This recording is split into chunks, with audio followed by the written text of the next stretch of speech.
All right, hello. It's recording. Wish there was some other way for me. I could not wear glasses, but then, you know. So I'm trying to make this short and get you ready for week 3. So everything is up on Moodle as of now. Just takes me silly amounts of time, I think, to make sure it's all the way it needs to be to so that I feel like you know what you're supposed to do. Remember, ask any questions that you need to as early as possible, so that you can get moving on this. This week is a kind of a heavy reading week. The section on structuring arguments. So if let's take a quick look at Moodle. We'll jump over to Moodle here. Um, Come on. There we go. Oh, I'm on week 4 for some reason. So let's see. I'm frozen here. Let's see. Okay. So see week 3 here. You have the structuring argument section from Everything's an Argument. You don't necessarily have to read all of it. I would recommend sort of skimming at the beginning to see what each of the structures are about. I'll make that bigger.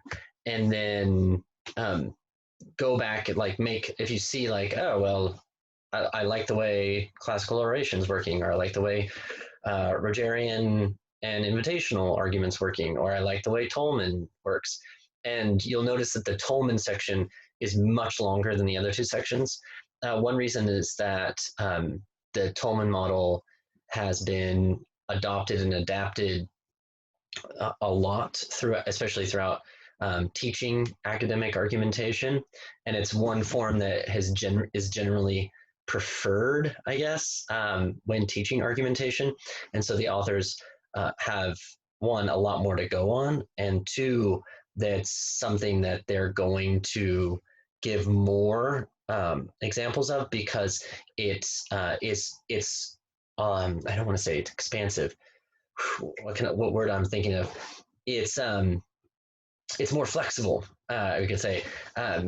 Stephen Tolman invented his model in order to deal with the requirements of informal logic that are necessary in what he saw in the mid 20th century, with the inundation of popular culture, particularly with the advertising industry, is that suddenly people were overwhelmed by the amount of messages that they would get on a regular basis, particularly from going to the grocery store or reading a magazine, watching television.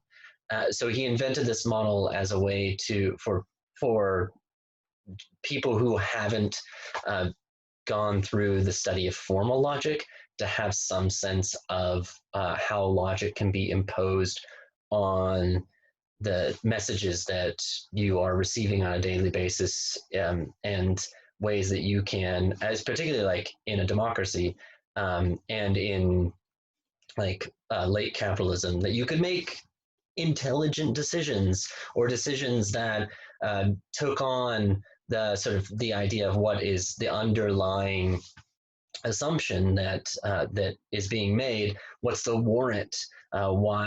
Why is this message asking you to believe it? And so there's a lot more in there, because the study of the Tolman model has gone through a lot more, I don't want to say rigor, but it's way more adaptable. It's more flexible.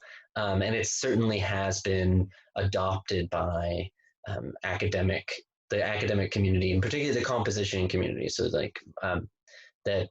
when teachers of composition and of argumentation are teaching how to do it, particularly to freshmen, they see the Tolman model as a great way to access both the classical formal ways of classical oration, or even Rogerian argumentation, and then bring it into something that is more in reference to how students are experiencing the world today. So there's obviously a lot more to the Tolman section of this, and you'll even notice that in my assignment, I'm asking you to take it and do an outline of your own argumentation. So using the structure that you choose, whether it's classical oration or Rogerian and invitational or Tolman, But in the Tolman section, there is a lot of I in the teaching profession we call it scaffolding. There's a great deal of examples that are provided, and there's even a solid, and more than that, there are two solid outlines. One of which is like a direct outline, and so you could, if you're like, I like the Tolman model, it works, I understand it. You can pretty close to like come pretty close to lifting the outline out of this section and just adapting it to your argument. And I'm not going to necessarily say you should do that. But especially if you're like struggling with the other two, with classical oration or Rogerian and invitational, if you are finding like this, and even if in general you're like, this assignment's really not making sense to me. One, tell me that, send me an email.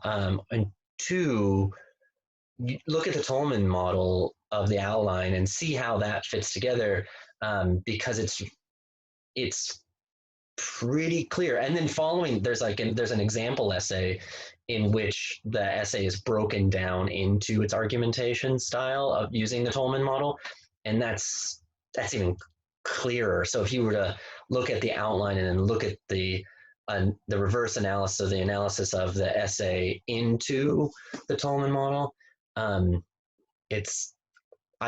my perspective, it's as clear as you're going to get.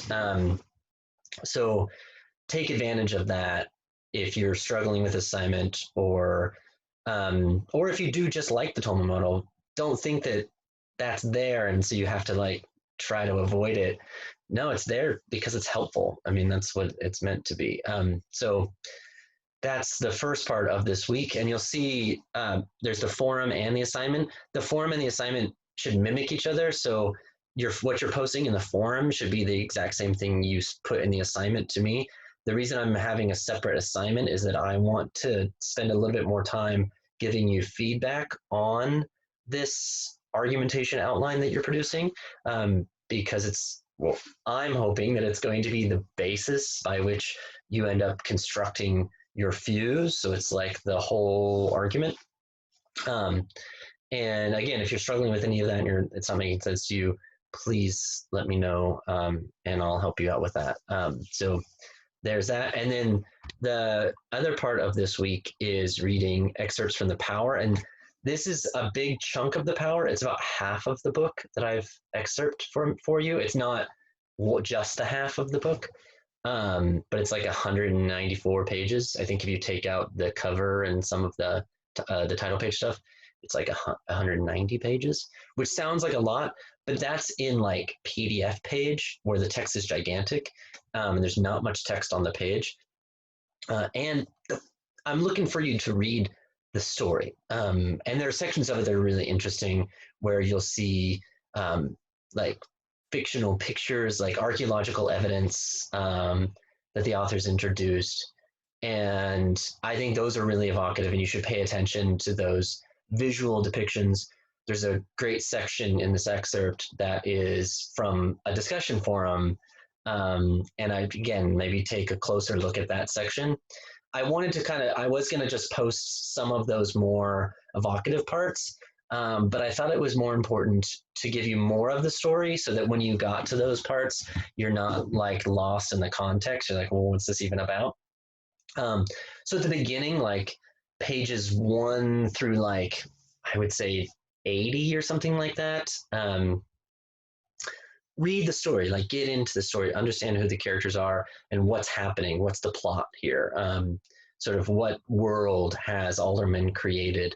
So you don't need to like dig, but it would be nice if you did spend time, but I know you guys have a lot else to do, but get in, like read it, like it's an enjoyable fictional text, like you don't need to dive into it like a scholar, but there are some points at which you might find that you'll slow yourself down. There's another section that talks sort of about like the documented history of what's going on here. That's really interesting. And then this is also bookended by letters that are written between the pseudo author of the book, the frame story itself, and and Naomi Alderman, and those are interesting as well. So there are parts of which I expect you to slow down and pay a little more attention to, but really, get into this. I want you to see it as something that is popular culture, but the representation of science, magic, and religion in popular culture. And to what extent that it is even representing those things. That's true. You're like, well, Troy's asking us to look at this as representing this stuff.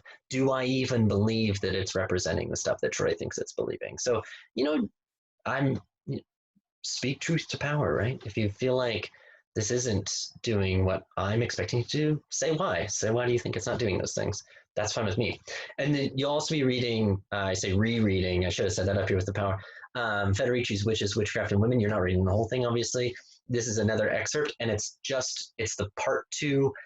I gave you guys this to read last term, which I think is chapter 7. This is chapter 6 and 7, and I just gave you chapter 7 last time. This part specifically focuses on the studies of Africa that she's looked at, and again, generalizing to Africa. So I'd like you to look at how that happens. So how she might generalize about Africa, but specifics, she brings in some specific instances. She's a scholar in her own right. She's not just generalizing. And so what I'm expecting you to do, and I explained in the forum description in week 3, forum 2, really what I'm looking for you to do is read the excerpts from the power, read the excerpts from Witches, Witchcraft, and Witch Hunting and Women. I've done that to but read those things, and really look at what connections are being made between like the power and Mindscape and Hello Moto, and then how does Federici's text, how does it either totally fly in the face of those things? How is it totally, you could say, well, this is not giving me any information, but are there actual overlaps? Like, does Federici's text bring you any new insight? And then I've outlined the things that I expect you to do in this forum, because there are multiple. And in this forum, I made it a Q&A forum. So what I'm hoping is that there's a lot of crosstalk, that you spend time reading the texts and then saying what you think. You do not have to post everything at once. If you come up with an idea, like you're reading the power and you're like, whoa, this totally has I can answer part 1 of just type it in and send it off and let other people see what you're thinking. So I'm hoping it's more process thinking about these texts than just like getting it all out there. Because I really want you guys to spend some time this week talking to each other about where you are now, having read Hello Moto and Mindscape, and then now the power, and what is Federici saying here. And so because next week we're gonna get back into the Sorcerer's Tale, and so I really would like you guys to have sort of these texts in mind when we talk about the last chapter of the Sorcerer's Tale, and what the arc between these texts and that text have to tell us about some way of thinking about, or our way of thinking about magic, science, and religion. So that's where we're at. I will be sending out this week sort of the invites to advising, so that we can get that going and you guys can get prepared for registering for fall term. The last thing here, and I should have said that before I talked about advising, and I'll send up a note, but I want you guys to submit to me in this assignment link another draft. So you did a draft last week for peer review. This is a new draft, so I want this to be an edited draft based on your feedback from your classmate of your introduction and thesis, because I'd like to give you feedback on that now, or next week, so that you can spend next week developing the body of your text. And so I'm hoping that by the time, and if we look at the syllabus, let me bring that up here. I'll share that with you really quick. Let's take a look at the syllabus.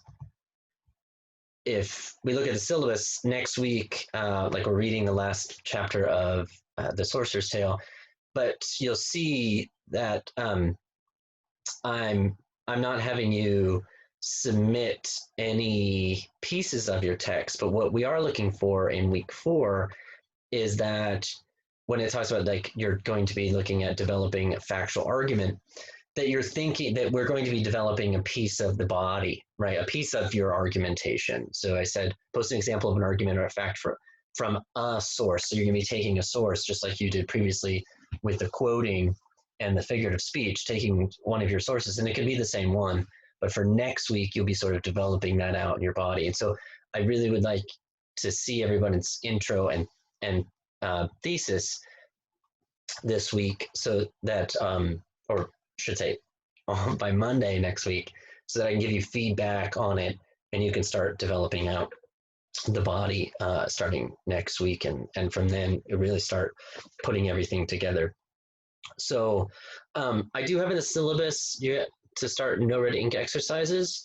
I'm going to suspend those for this week because you have so much reading to do. I really didn't take into account the amount of the power and the Federici test that I'm asking you to read, and obviously the argument, structuring argument portion. So it's a lot of reading. So you're not gonna have any no red ink assignments this week, and we'll get back to that next week. And if you guys, if you want to just tell me what your thoughts are on the no red ink assignments, if you find them helpful or if you find them just sort of like deplorable, like you find that they just take too much time, let me know. And so, I mean, I'm putting in there, one, so that you're thinking about your language more closely, and two, to get so that I can see more instances of participation beyond just what is happening on Moodle. So let me know, and that so I can think about the benefits of them and maybe tailor them a little bit differently. Okay. If you have any questions about week 3, let me know as soon as possible. And yeah, good luck.